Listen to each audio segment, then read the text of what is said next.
It's December. Time flies. It's episode 76. Wow, what an opening for the I'm Wait for It Seattle podcast at Seatown Sports. I'm Kevin. That's I'm Brian. I'm Brian, and number 76 is Steve Hutchinson. Kev, Great. maybe That's on brand for what we're going to talk about that's because he true. played for the Seahawks and the Vikings, and he's a Hall of Famer. Yeah, it was a very sad departure from the Seahawks with a poison pill. Do you We got a remember lot. that? No. Oh, the contract, right? Yeah, Like the they had franchise. put a poison pill in there where they said the Vikings said Steve Hutchinson has to be the highest paid offensive lineman on the team. That was their clause in the contract. And the Seahawks had an opportunity to match the contract, but they had Walter Jones, and he was a tackle versus a guard. And so they couldn't make Steve Hutchinson, and so they did it. And then the Seahawks returned the favor by signing Nate Burleson with some similar poison pill. No offense to Nate Burleson, but we lost out on that one. Steve Hutchinson's Hall of Famer. Number 76. There you go. Do you think Steve Hutchinson? Yeah. Anyway, go ahead. Do you think Steve Hutchinson would provide protection for whenever Lane Kiffin steps foot in the state of Mississippi again? That was amazing. That was good. I was enthralled. Like, this was the like news story of the year for me, and that might be just a sad state of our politics because usually that's what I'm into. This was way more interesting than anything else I heard or followed on the news, like just in general, like outside of sports. Yeah, it hit a big segment of the population for various reasons. I think the number one for me that's so odd, or maybe it's now how college sports will be, is that Lane Kiffin is coaching Mississippi, and they're really good. They're going to be in the college football playoff. They're going to be competing for a national championship. I would say they have a legit chance to win a national championship. And now he's not, because he's the second highest paid coach in college football behind Kirby Smart, if all reports are true, and he's going to LSU. Yeah. There were a lot of takes where I mostly agreed on, and a lot of great columns just going in on him. But I think the best take was the rebuttal to the argument that somehow he shouldn't be blamed for how this all went down and all the criticism that he's taking in, that it, like, the criticism isn't deserved because of the calendar of college football. Mm-hmm. And the rebuttal of that argument I thought was great. It was like, LSU wanted a great coach, and great coaches either turned them down or told them no because they were already in the same exact position as Lane Kiffin. And so this is who are better coaches than Lane Kiffin? Kirby Smart from Georgia, you just said it. Dan Lanning at Oregon. Who else? I'm missing. I'm surely missing some dudes, right? Like, it depends on anybody. What your valuation.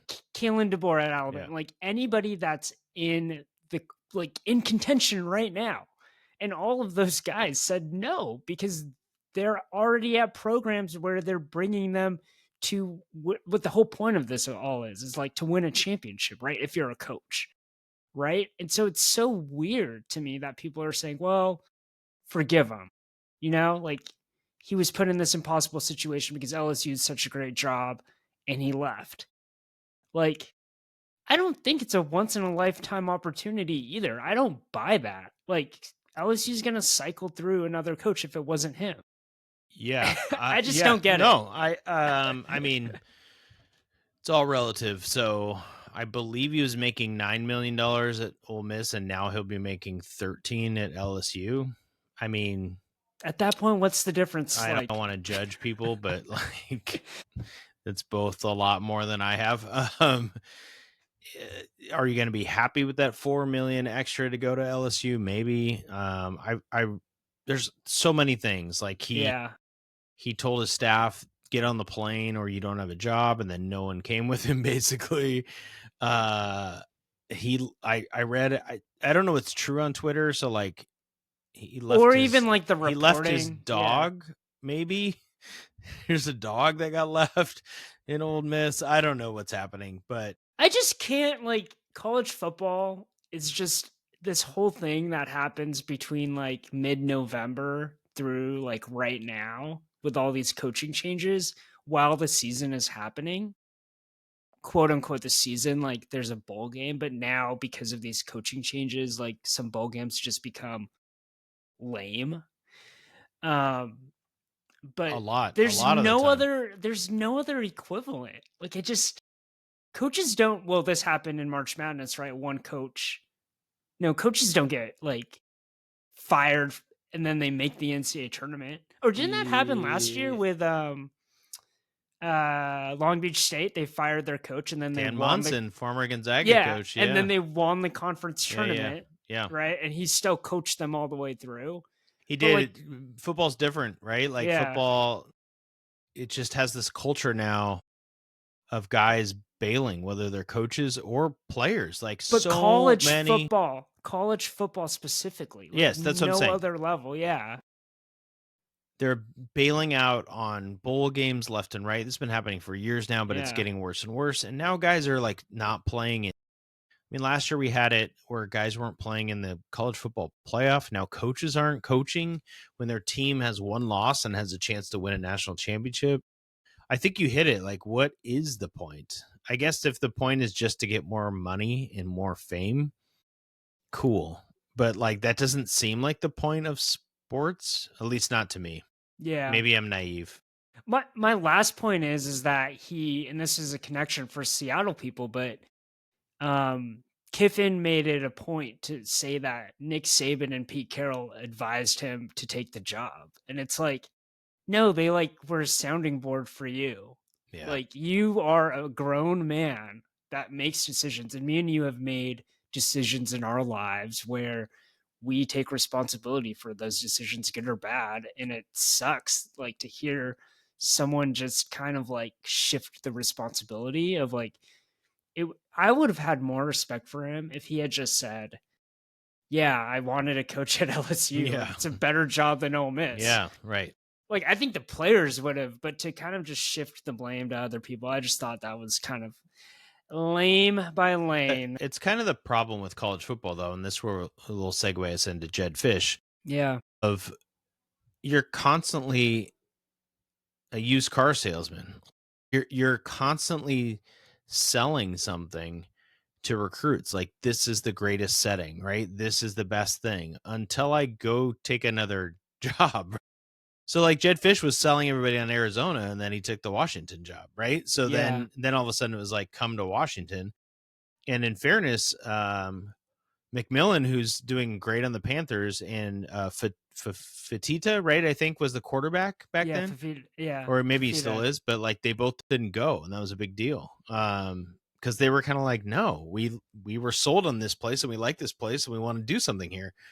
And of course, there were UW guys that did the same thing when DeBoer left, but they're constantly trying to sell young people. And maybe now the young people are getting caught up because of the NIL. They're not really buying it either. They're just going where the best bag is, right? Which is what Yeah. coaches are doing. So, do you believe that? Let me ask you. How do I ask it? Jedd Fish is currently earning. I have this pulled up here.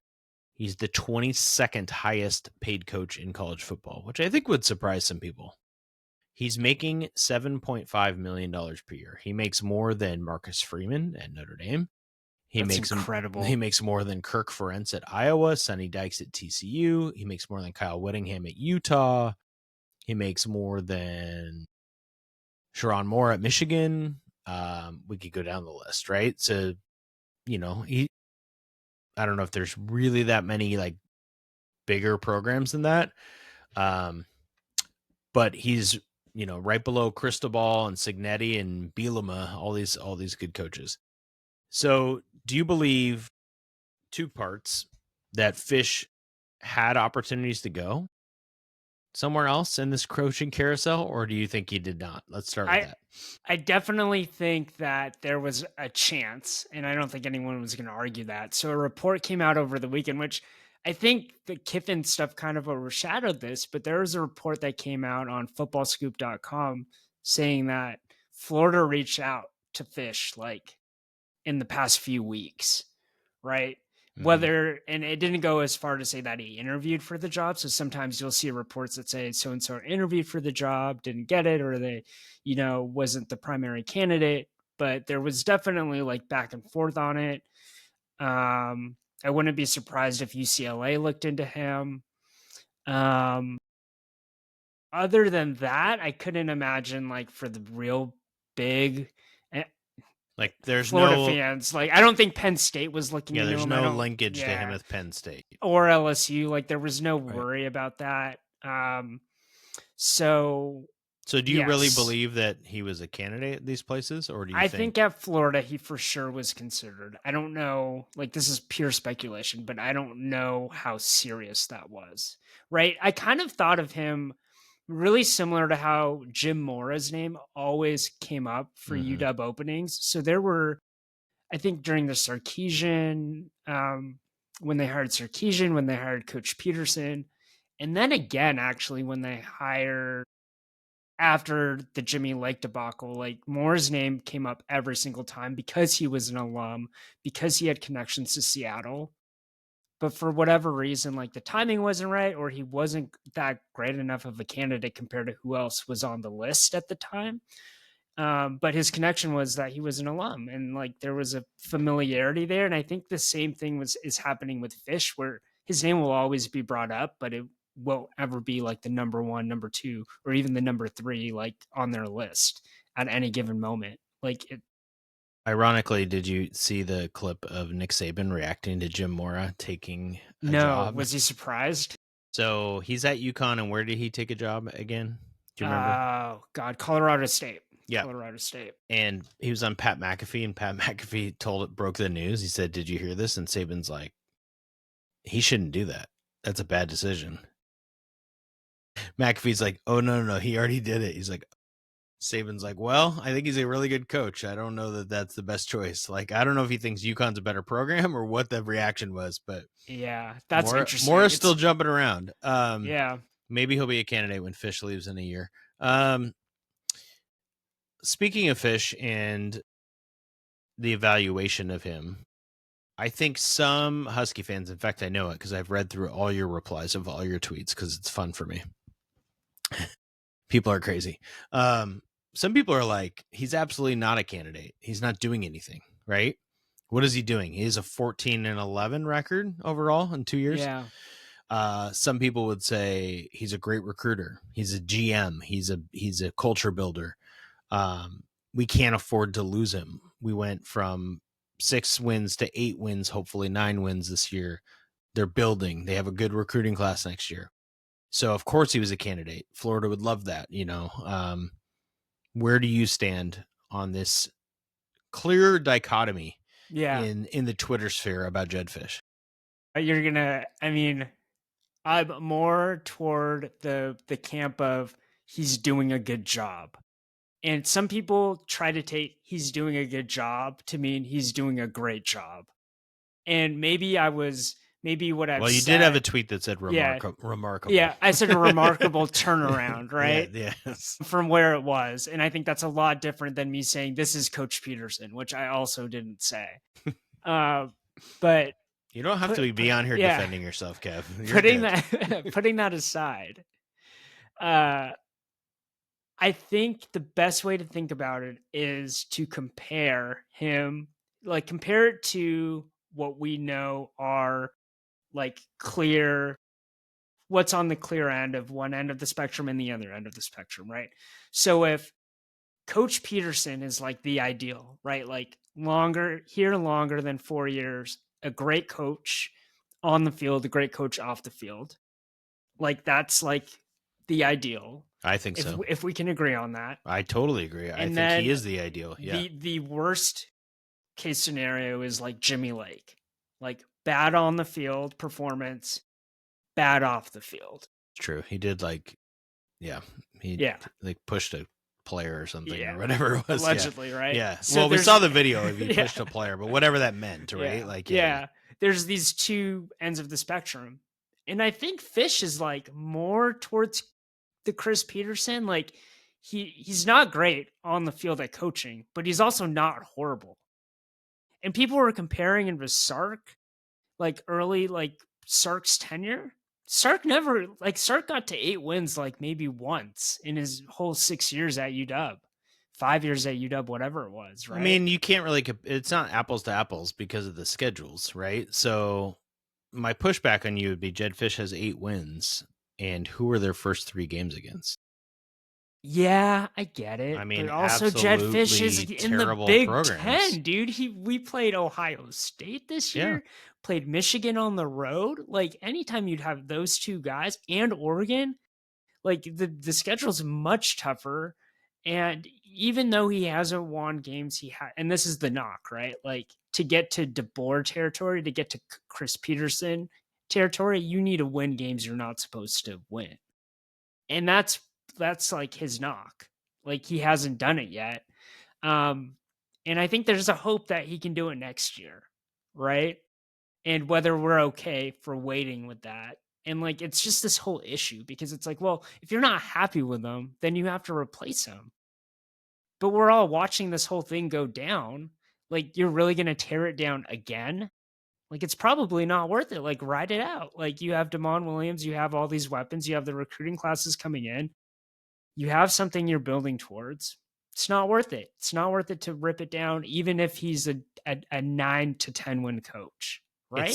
it's certainly not worth it to get rid of him. There's no reason to. Yeah, like I would never argue that. I would Yeah. not argue that they should get rid of Fisch because he went 8-4. Like that's no way, right? Yeah. I think the more theoretical abstract argument of is he the right guy to do this thing is interesting. Because I saw a lot of people say like 8-4 is kind of fish land, right? Like he kind of will be an 8-win, 9-win coach. Like even people who like him don't necessarily think he's going to go undefeated and get in the college football playoff. Maybe his biggest backers would. Yeah. And is it okay to just live in that floor of where we're just like happy because we get 8 to 9 wins, or Yeah. should you shoot for something bigger? Now I don't know what that bigger would be, right? Well, we saw it. We saw what the bigger was. It was like Chris Peterson, which is like a once in a lifetime opportunity, right? Well, DeBoer might be the Yeah. bigger, Or right? I mean, DeBoer, DeBoer was right? the best Yeah. hire they've maybe ever had. Chris Yeah. Peterson might be too. I know that sounds crazy in some ways because DeBoer left so quickly, but he took them to heights that they hadn't had since Don James, right? So Yeah. now, in fairness to Sark, real quick, Kev, because I think the Sark, I'm not here like touting Sark's awesome, but the schedule, you talked about the schedule, right? So this is the second year of Sark. They played the number 8, 18, 24, 15, 13, 1, and 17 ranked teams in the country. So that's a harder schedule than UW had this And he year. went like 7-6, And right? they went 7-6. It's pretty right? damn good. They Yeah. beat Nebraska, who was ranked in the bowl game. They lost to Oregon 53-16. Not great. They were number 1. Stanford 41-0. Arizona 44-14. Not good. They beat Oregon State, who was ranked. They beat USC, who was ranked. They got crushed by Nebraska. So the getting crushed part, Fisch is better. Like they're not getting crushed. This year, last not year at they all. got, but They're not at They all, were right? in all these Yeah, games. right. Yeah. But I mean, it's such a long conversation. We'll probably have it more and more. But like, you can have the conversation of like Damon Williams. Did he get better? He was really not good in the big games. Yeah. Is that Fisch? If he's the offensive guy, is that Fisch's responsibility? What happened to Jonah Coleman? I know he was hurt, but Yeah. dude. And then if Jonah Coleman's hurt, why is Adam Muhammad averaging 10 yards a carry and not getting a carry in the second quarter against Oregon? Didn't we make this argument about Jonah Coleman last year when he was averaging like 8 yards per carry? Right. It doesn't make any sense. I have lots of questions about Jedd Fisch as a play calling coach. I have many people in my life who agree with you that the culture and the recruiting is totally worth it. I have like that's how you ultimately win, right? Go ahead. Yeah, I mean, I guess. I don't know. That's how DeBoer won, arguably. Like you had 4 NFL guys, 5 NFL guys on that offense. But his recruiting class, I mean, he developed, I think, better. Maybe, I don't know. We'll find out. But DeBoer's only there 2 years, right? Yeah. Wasn't it? It's so hard to compare. Yeah. It's so hard to compare. I think I agree with you, Fisch. I mean, there's no reason to move on from him. I don't know that we can expect a higher ceiling. Like, I don't know if we'll see it. Certainly not. I don't know. To your point, the Big Ten's really hard. I don't know. I'm like lost, like, because there's no solution, as you said. Because even if you get a really good in-game coach, like let's say DeBoer stays with the UW, does his thing, then we're going to be hearing about him going to the NFL, which is like a lot more, like I'd be more at peace with that, right? Right. I'd take DeBoer back if he wants to come back. Yeah. I mean, Fisch is going to get his 3 wins to start the year with Washington State, Utah State, and Eastern Washington next year. So there you go. I was just looking at the schedule next year to see, like, could they have more than 8 wins? Indiana at home, Iowa at home, Minnesota at home, theoretically, but we don't know. Transfer portal. Penn State at home. Man. Then they go on the road to Michigan State, Nebraska, Oregon, Purdue, and USC. That's not as bad as this year. This year was bad. The home schedule's tough. Iowa's always good. Yeah. I mean, Iowa's better than them this year. Penn State, they're going to be beat is up. better than UW. Yeah. Talent-wise. I don't care what their record is this year. And Indiana is amazing. Yeah. I think Penn State, like, depending on who, they don't even have a coach right now, dude. Can you believe that? I understand it. I just think the brand. Yeah. I'll go with the brand is bigger. UW fans will get pissed about that, but that's okay. You know what people are really fired up about, Kev? Which tweet? I'm going to move past the UW tweets because I don't want to rehash all the replies you had this week. But it wasn't a tweet, but it was something somebody said on a Sunday morning broadcast. It's a former 49ers coach, Steve Mariucci. Yes. Who said, in jest, sort of, because Max Brosmer, whatever his name is, for Minnesota was starting his first game at undrafted quarterback. And Kurt Warner was on the set with Mariucci, and he's also an undrafted quarterback. So Mariucci, sort of in fun, but it went viral, said, Max Brosmer is going to throw for 485 yards today against Seattle, which is ridiculous in all kinds of contexts and scenarios. But you have to say that with a little bit of truth of, like, you either believe Kevin O'Connell is a quarterback whisperer, Seattle's defense isn't as good as people think it is. JJ McCarthy was the problem in Minnesota because you still have Jordan Addison and Justin Jefferson. And Steve Mariucci looks like a freaking idiot right now.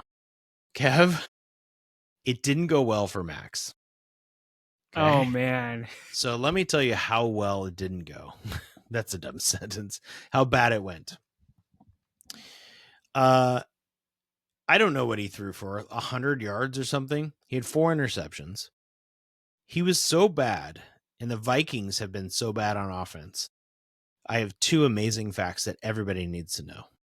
First, if a quarterback spiked the ball on every possession, right?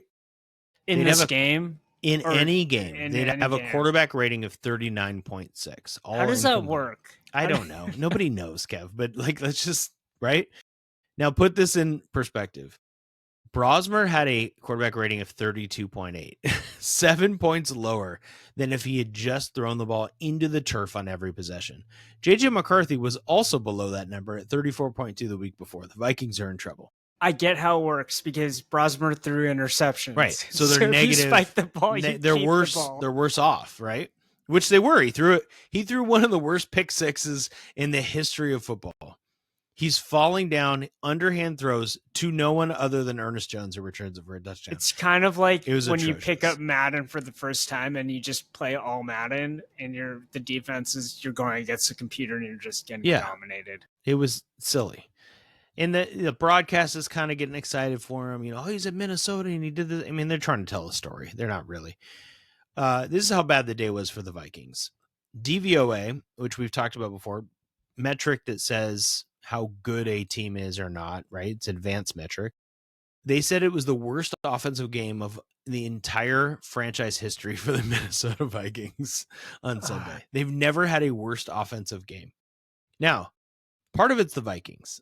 Their quarterback play is terrible. They had Sam Darnold.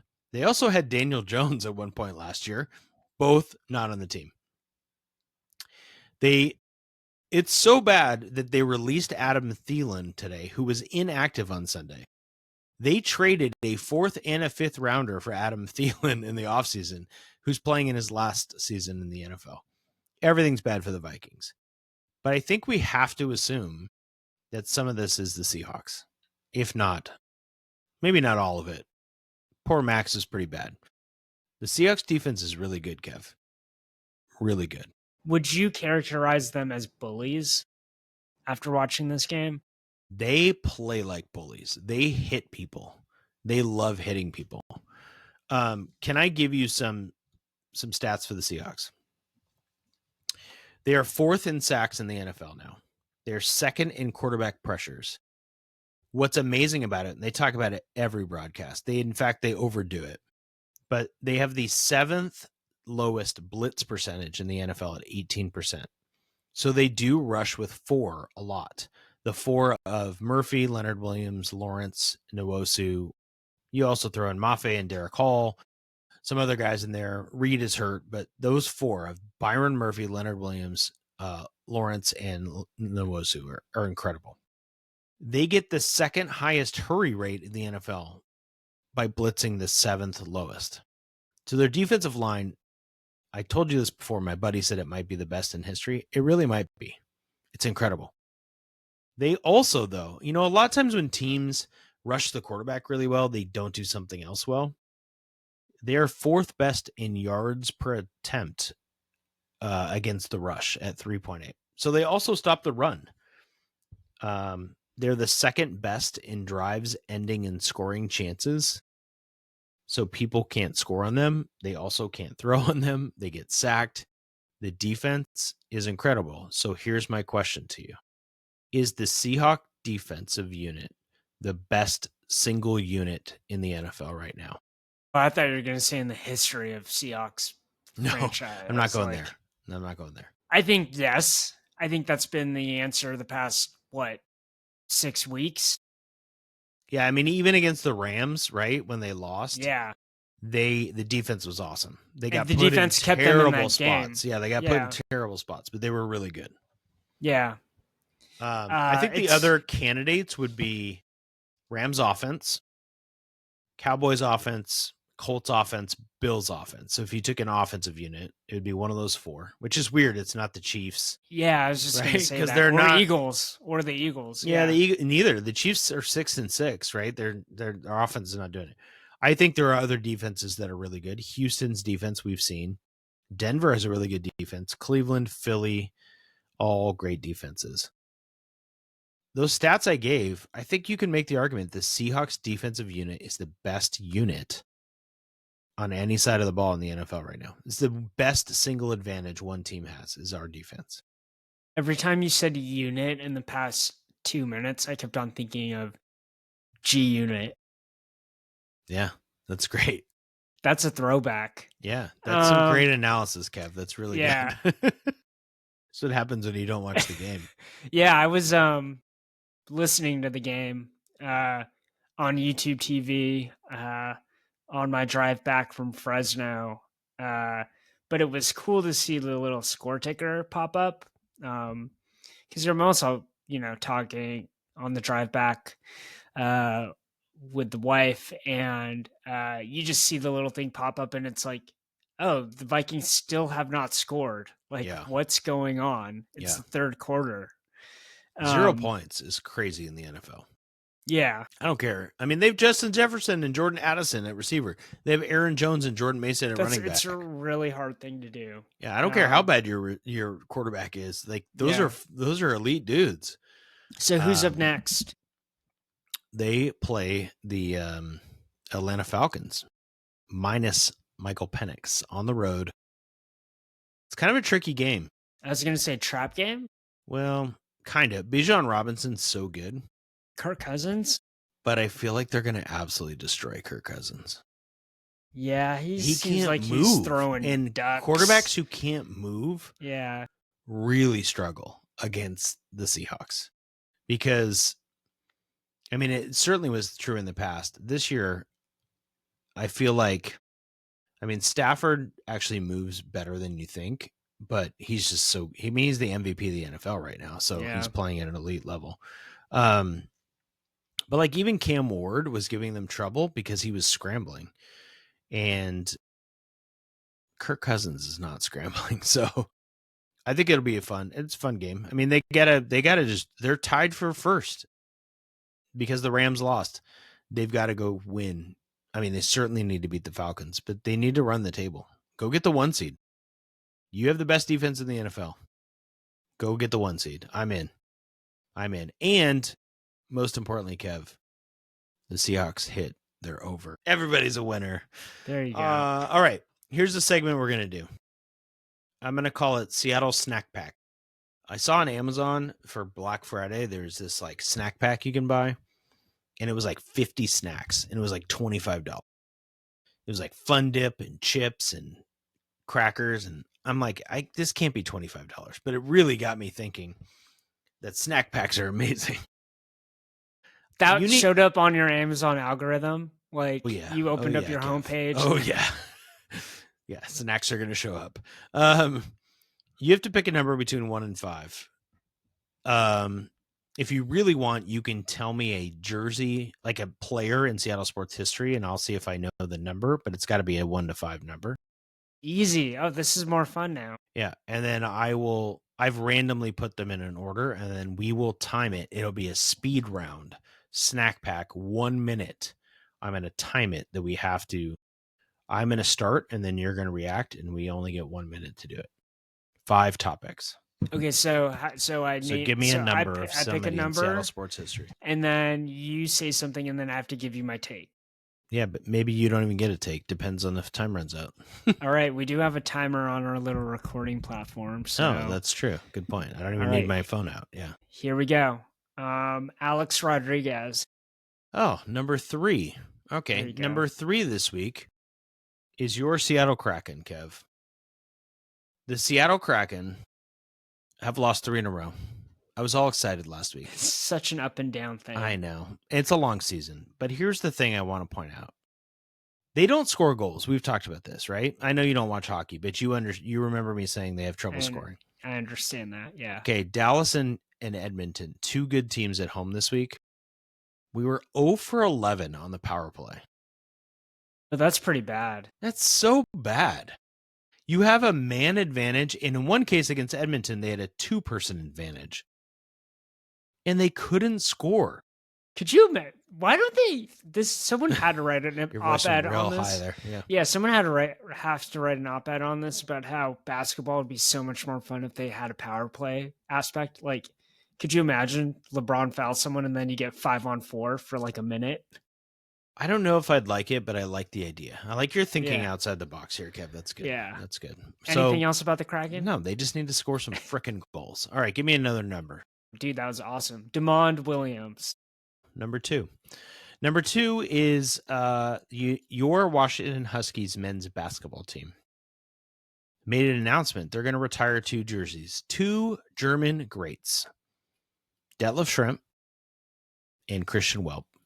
And I'm really excited about it. The Christian Welp one is on January 11th. For those who don't know, when I coached boys basketball prep, I coached his son, Colin Welp. I knew Christian. He was a great, great guy. Sadly, he passed away when Colin was in high school. It was tragic and sudden and sad. And I'm really, really happy that they're doing this. It's going to be very, very cool.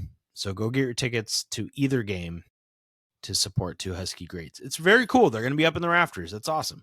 Yeah, 2 Germans too. Like pre-Dirk Nowitzki era. Like, you know who else is German? Hannes. This guy. Oh, you're German. Oh, I didn't know that. Yep. Learned something new. Fun fact, Lincoln Elsner, my son's name, which I think I can say on a podcast, and he's all over social media. So Not a German name. You won't find it on Facebook because Lincoln is a very American. Yeah. However, my second son, Felix Elsner, super German. So many German guys on Facebook named Felix Elsner. You know there is another Kevin Cogabellos that lives in this world. I can't Never wait met to him. meet him. I'm gonna meet him first. It's gonna be great. All right, give me another number. John Ross. Ooh, John Ross. Wait, was he number one? Yes. He's one of the many awesome number ones in Husky history. Yeah, name another one. Reggie Williams. Oh yeah. Chris Yeah. Polk. Yep. Jonah Yep. Coleman. Oh, Jonah Coleman. There you go. Yeah, I can keep going. There's many great number ones. Warren Moon.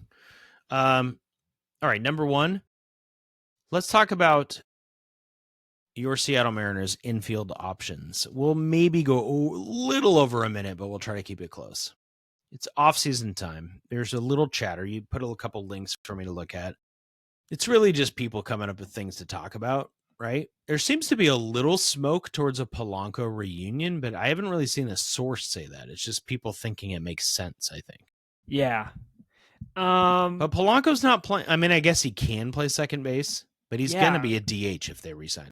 But that's my one of my questions for you is who, if let's assume Polanco doesn't come back and Suarez doesn't come back, and you have to come up with in-house solutions for two of those infield spots, like where are you at with that? So my easy one is Colt Emerson plays third. Okay. And Cole Young plays second for different reasons. The Cole and the Colt. Colt Emerson, I saw last year. I talked about it on this podcast. He's a dude. He's going to be awesome. I just think it's going to happen. I don't know if he's really ready yet, but he's close. I mean, he's only had like 40 AAA at bats or something. Yeah. And Cole Young, 20. Yeah. Cole Young is different. Cole Young was okay when he was up. And then he was just young and he got overwhelmed and they benched him because they needed to go make the playoffs, and that's fine. I don't think you give up on Cole Young, and they're not going to. Hollander was on the radio this week, and there's a couple things. He talked about that. Like, you got to give guys a good, not a leash, but like you got to give them an opportunity. I think Cole Young's a dude too. And I think at second, especially, I think he can be good. He's got a little pop, more than Ben Williamson at third. I just think he should be the second baseman. I don't want to talk about Ryan Bliss anymore. No offense, Ryan Bliss. I'm just done with it. I want Cole Young to be the second baseman. I am open to the idea that Colt Emerson's not the third baseman and they go find somebody else to play third to start the year. Yeah. And I think Hollander and Dipoto are on the same thing because their quote, I'm going to paraphrase, you can't have, if you want to compete, too many young guys in. Like, if you're breaking in two guys like that at premium positions, it's not going to be good for a veteran lineup. At the same time, you don't want to block all your young prospects, right? So I think this is a terrible name, but it was in the article, like a Willie Castro or whatever, a third base option that's not exciting to start the year. And then you can go trade for one if you want. I don't know. If Gino wants to come back at a year, I'm in. Right? And then if he doesn't do well and it's only a year, Colt Emerson can take that spot later in the year. Yeah, that'd be so funny, though, if they let Suarez walk and then we just trade for him. No, I didn't mean trade. I mean, like, re-sign him now. Yeah, like, if he doesn't get a deal from somebody for 3 years and he likes it in Seattle and he comes back at a year or 2 years, I wouldn't go more than that. But I mean, it's so great they signed Naylor, but I think the rest of the market's going to be real slow. We're not going to see a Seattle signing till late, and it's going to be some random dudes. I think it's going to, or they'll surprise us with a trade, which they've done before. But can you imagine them? Yeah, real quick though. Sorry, but can you imagine them like doing something long term to block Cole Young and Colt Emerson? I think they're too high on those guys. Yeah. So I just don't think we're gonna get, like, unless they get their, socks knocked off. Is that a phrase? You're so old. Sometimes I hear you say things. Why'd they get their socks knocked off? You're so old. All right, we're moving on. Give me a different number. Kyle Seager. Kyle Seager's 15, Kev. I thought he was number 4. Any good? No, Mark McLemore. How about that? Mark McLemore, number 4. All right. Kyle Seager was 15, not 4. Kev, the Huskies lost to Colorado men's basketball. Former Pac-12, Colorado. Kev, do you know what Colorado was predicted to finish in the Big 12? Probably 12. Second to last. No, there's Oh, more than 11. 12. There's more than Oh 12, yeah, Kev. God. That's the problem. There's like 17. Colorado, I watched part of the game. Colorado looked good. They could be better than that, but that's not good. And this was at the Acrisure Invitational, right? Palm Springs, yes. Yeah. I'm nervous. I'm going to leave Did it they at have that. Steinbach in that game? They did not. Yeah, that's the key. I guess. He had 10 rebounds and 15 points a game. Like, if you don't have that production, totally agree. Should they still lose to the second worst team in the Big 12? no, absolutely. Yeah. We might have to have a sprinkle conversation at some point. I'm going to leave it at that. Yeah. Because when do they become the team that we keep thinking they're going to be in either year? Like, or are we just going to be okay with a 13th out of 18 Big 10 team? Like, bleh. That's not knocking my socks off, Kev. Okay. All right. Hopefully, last one. This isn't right. This isn't wrong, but Jason Myers. Wait. Jason Myers? Like, isn't that? Oh, Michael Myers is who I was thinking of Halloween. I think he's number 5, yeah. Yeah, he is. All right. Husky women's basketball. They beat San Jose State tonight by 1,000,000 points. I've seen 4 games in person, maybe 5. I've watched them a lot. El Ladine just came back. They're ranked 21st in the country. They're undefeated. They haven't beaten anyone who's any good, really. People are still going to go to games for free. What do you mean? But that with the $25 thing? Yeah. Well, I'm going to the men's game on Wednesday because of this, but they're playing UCLA, so we'll see. What's the reasonable expectation for the Husky women's team in the Big 10? That's my question to you. I think they can win the thing. Whoa, slow down. You think they can win the Big 10? Yeah. Regular season? You need to relax. Okay. You asked me what was you need to top relax. Top 3. Kevin. In the Big 10, Michigan, who took UConn down to the wire, is loaded. In the Big 10, UCLA just played South Carolina, just beat Tennessee. They have Lauren Betts, like they have Kiki Rice. Come on, Kev. The Huskies are not winning the Big 10. Stop it. Okay, top 3. That is not a reasonable expectation. I should just post something on X right now and see how many people get mad at me. Yeah, you should. Also, you totally distracted me from what I was doing, and that's fine. But this is clear to me that you need to watch women's basketball. I've been watching the games, dude. They're good. So you're hyped. You're excited about the Avery Howell, El Ladine. Yeah. Bryn Magoo. I got to figure out how to say her name. It's not how it's spelled. Sellers, yeah. I'm going to write something, Kev. I think I'm going to write something about Sienna Harvey. I feel inspired. Oh, come on. Like you're just whipping out the quill and writing some great stuff these days. You are so old. You said the word quill. I also have a cup that says I fed the gators from Alabama. Literally feeding alligators. That makes me old too, I guess. That's something old people would do. Go feed some alligators. Yeah, it is. All right, Kev, we did it. Seattle Snack Pack is done.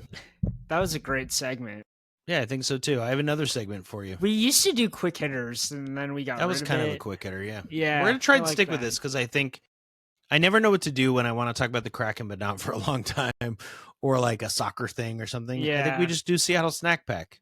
Yeah, I like. And then we can say things like quotes from Billy Madison. Do you know that movie? I know that movie. Just give me a snack pack. If we could play that quote in there, that'd be great. Okay. Yeah. You have a segment for me. Yeah. Well, you don't coach high school sports. No, but I'm adjacent to it. 2 decades you coached high school sports. My question for you is let's go.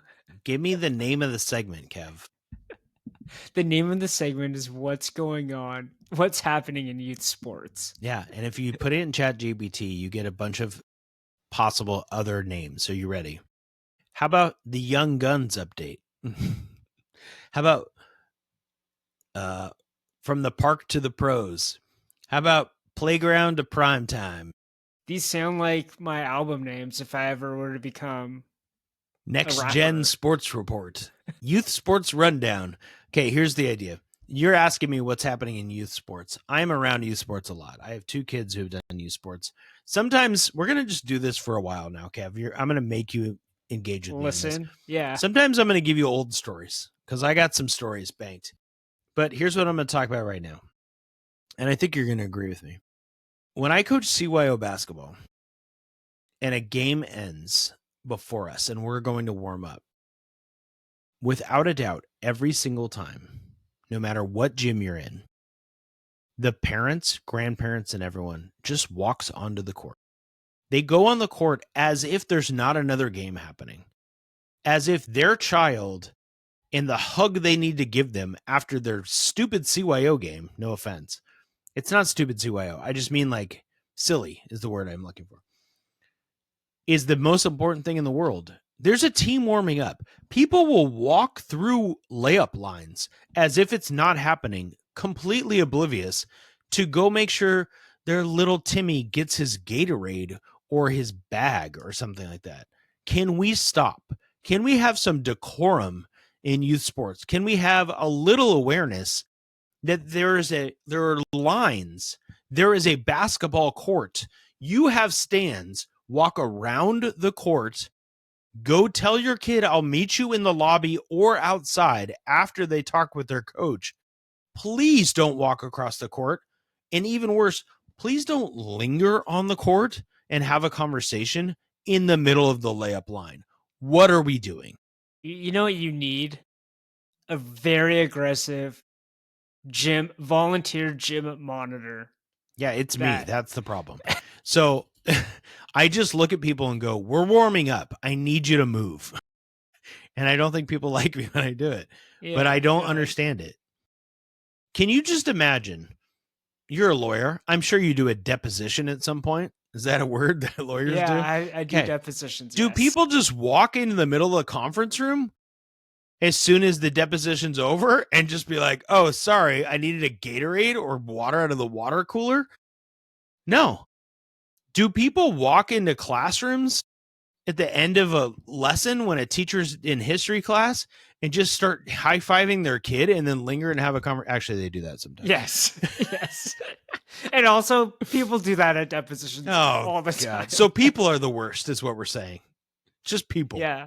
Yeah. Right. Well, that's my youth sports rant. It's not always going to be a rant, Kev, but that's what I got this week. Okay, here's my segment for you. New segment. Yeah. It's called Kev's Secret DMs. It sounds a lot spicier than it really is. Yeah. Don't worry, Christine. This is safe. Kev gets DM'd from all kinds of like people in the sports world, mostly college agents and players, and maybe all the interesting things. Yeah. And sometimes he can't say them. So what we're going to try and do is push Kev to tell us something that without really telling us something. Yeah. So Kev, share a secret DM. You don't have to read it. I mean, I can read it without. Okay, great. Sometimes you can read it. Sometimes you might just tell us the contents or a little morsel for people, you know? Yeah. Let me pull up something here. Does it make me sound old too when I say morsel? Yeah. To let her look at your DMs? Oh, I got a also really means interesting you're not. one. I at one point posted news of a visitor. To like a visitor to your home or no.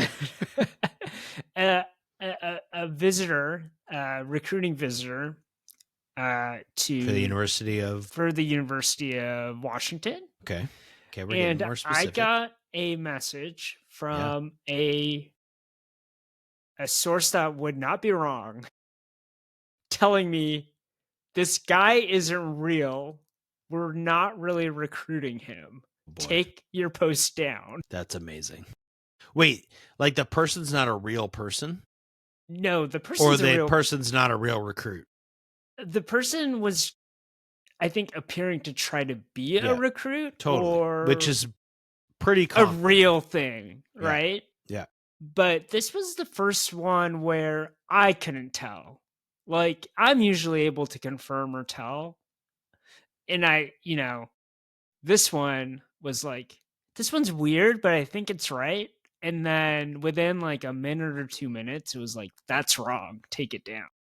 So I took it down That's a because it good one. was, I got a confirmed source, but I thought that one was interesting. That's a good one. That's a good one. This segment's going to be very interesting in the gonna be next great. month because of the transfer portal. Yeah. You're gonna you're not gonna reveal anything you don't need to reveal, but you're gonna say something at some point like there's a high profile safety.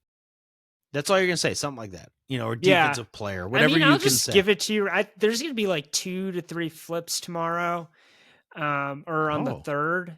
I think there's gonna be one person that's committed that's not going to end up signing. I have my suspicions on who it is, but I have not confirmed anything. So we'll just see what happens. This is great. What a cliffhanger. It's amazing. I love it, Kev. This is great segments. We're going to stick with these segments. And if anyone listens to our podcast regularly, they'll know we'll stick with it for at least 2 weeks. we usually bail, but I think they're going to be great. These 2 segments are going to be great. I have so many youth sports stories. Yeah. This weekend, Lincoln's playing in his first high school lacrosse tournament, and Felix is going to Arizona for AAU basketball with my wife. So there's got to be stories coming for next week. Awesome. Okay, so top 5. Top 5. Here we go. We're finishing up with top 5. This is a great podcast. It's late at night. I'm fired up. I'm ready to go. Got lots of energy. Here's I gotta work after this, dude. I gotta do work after this. When you have to stay somebody gonna walk in and in the middle of your work session and start having a conversation and high-fiving their kid? No. I hope not. What were you gonna ask me? Yeah, when you have to stay up late at night to work, do you drink coffee? Do you crack a Coke open? Like, how do you stay awake? It's a great question, Kev. Coffee usually would be my go-to. This probably goes back to your old comment. I just go to bed now. And you wake up early. Yeah, I wake up early if I have to. Yeah. But honestly, the great thing about teaching is there's rarely an actual deadline. I said, be careful. No. There's deadlines. Like, I have to know what I'm doing for class tomorrow, right? That's a deadline. I'm sure there are teachers who can BS their way through things or whatever. It's not a very good lesson, so you want to be ready to go. In terms of returning like graded work, there's usually not a real deadline, and some teachers are faster than others, but yeah. So, but I've had, I'll drink some coffee, or more likely what happens is I go to bed and I get up early. Yeah. That's what I do. I mean, I'll get up at 4 if I have to and crank some stuff out if I have to do it. So I'm way better in the morning. All right, well, let's get to top 5 so you can get back to work. My top 5 for you is, I think you'll like this one as a Husky football expert. Before Jedd Fisch, no, let's go the other way. From 1957 to 1974. No, listen, just listen.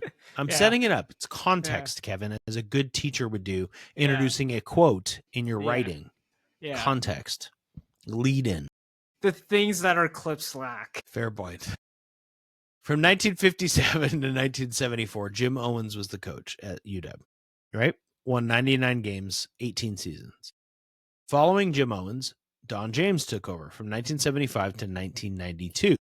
He won 150 games. Name every coach the Huskies have had. This is kind of a top 5, but not really. Since Don James. Oh, yeah. Can you do it in order? In order. Okay. I need a little kickstart because I want to say Dennis Erickson, and I know it's not him.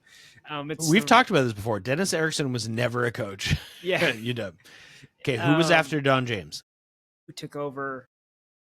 Jim Lambright. Very good. Who was after Jim Lambright? Rick Neuheisel. Very good. The person you're thinking of who was whatever name you just said. Who did you say? Because I don't want to say the wrong Jim name. Lambright. No. The one you said we said was never a coach. Oh, Dennis Erickson. Is that who you said? Yeah, not him. But it's a name similar to that. Who's after that? Who's after Neuheisel? Keith Gilbertson. Very good. Who's after Keith Gilbertson? Tyrone Willingham. You're crushing it. Who's after Tyrone? Steve Sarkisian. Okay, I'm going to give you a hint on the next one. Coach Yeah. one game. Tuiasosopo. Very good. Nice job. Who came after Sark? Chris Not Peterson. counting Chris Peterson. You're rolling. Who's after Peterson? Jimmy Lake. Very good. Now, this is a tricky one. Interim coach after Jimmy Lake. Oh. Yeah. I would not have gotten this. Can you give me the initials? BG. Ooh. He was 0-3. I wouldn't get it. Can you give me the first name? Bob Gregory. Yep. That's I didn't even remember this. I totally blocked that out. Yeah. Who came after Jimmy Lake essentially?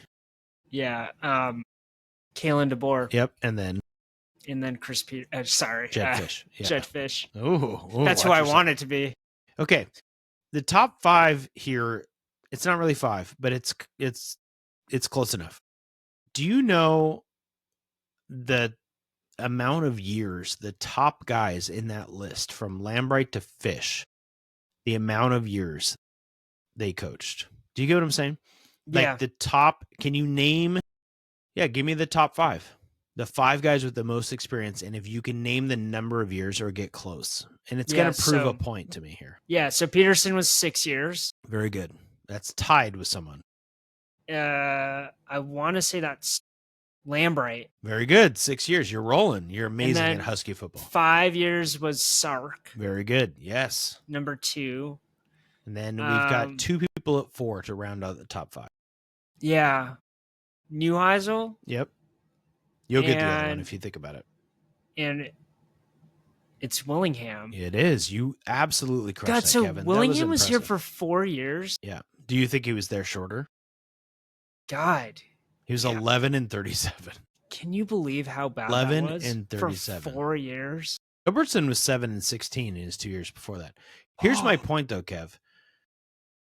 We have this whole thing. We started today with this coaching carousel, and there's all this stuff in social media about how quickly people move on from jobs.